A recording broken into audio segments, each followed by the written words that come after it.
And the next sacred cow is get a job, or go to school and get a job. Now, the problem with getting a job is, who do you think pays the most taxes? The owner of the business or the worker? To that, I'll turn to my accountant here, Tom. Well, it's clearly the employee who's paying the most taxes. And you know, I started as an employee right out of school, and I was paying high taxes. Even though my job is to reduce taxes, I was paying high taxes. And then I started, I know, ironic, isn't it? and then about 15 years ago, I started my own business. I started my own CPA firm, and I was now self-employed, and I was even paying more taxes.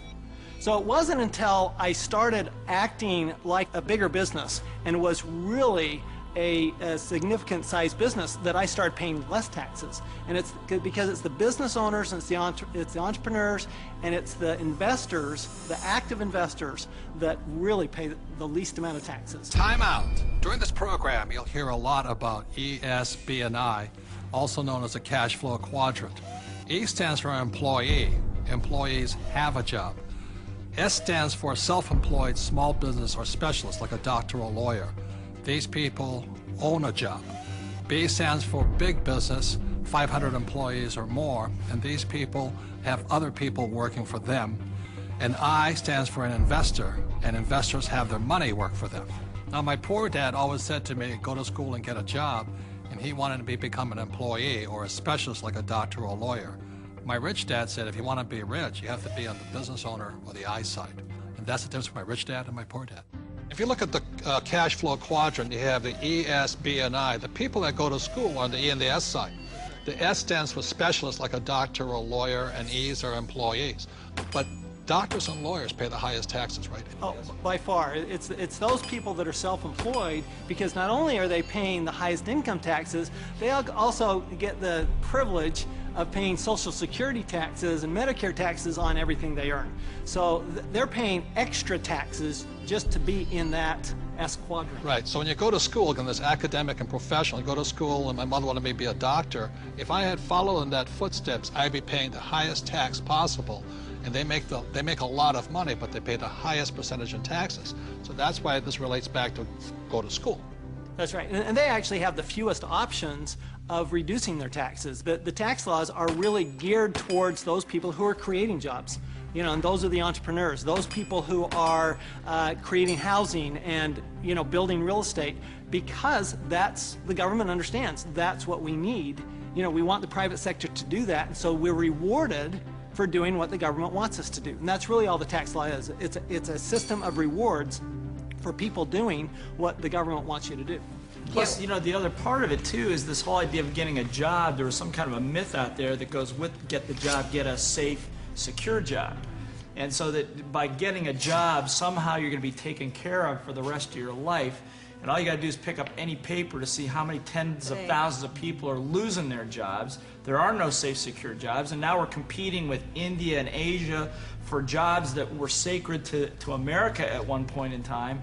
So this whole idea of having a job that was secure is probably the most insecure thing you could be doing right now. The idea of a secure job is an industrial age idea. Exactly. The only option is put into your head is go get a job.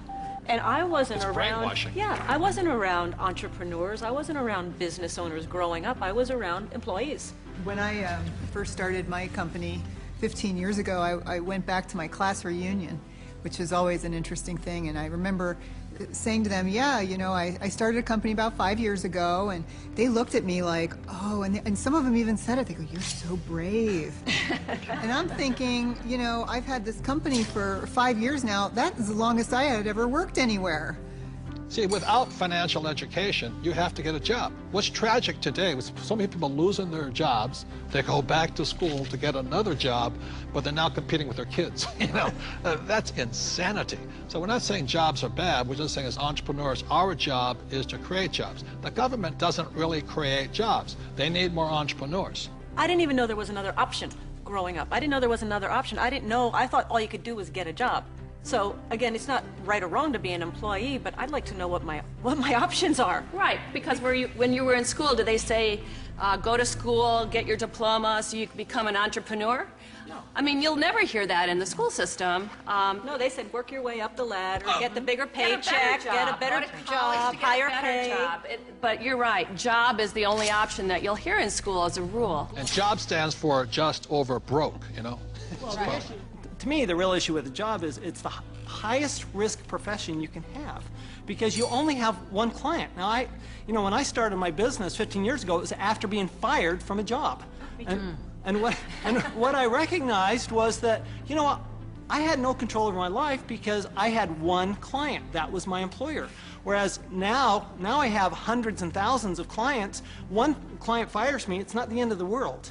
Now my risk has gone down considerably, almost to nothing. Where when you have a job, I mean, it's just a high-risk play. Plus, the other thing is you're in complete control. That's the piece that I like. I like being able to, if I lose a client or You're an entrepreneur because nobody would hire you. I'm unemployable, there's no question. Tell the truth. But it's nice, like if you're going to lose some business or you do lose some business, you can go out and generate business and fill that gap. Financial security is more important than job security. Time out. E's and S's get punished for making mistakes, or they lose their job. B's and I's get richer from them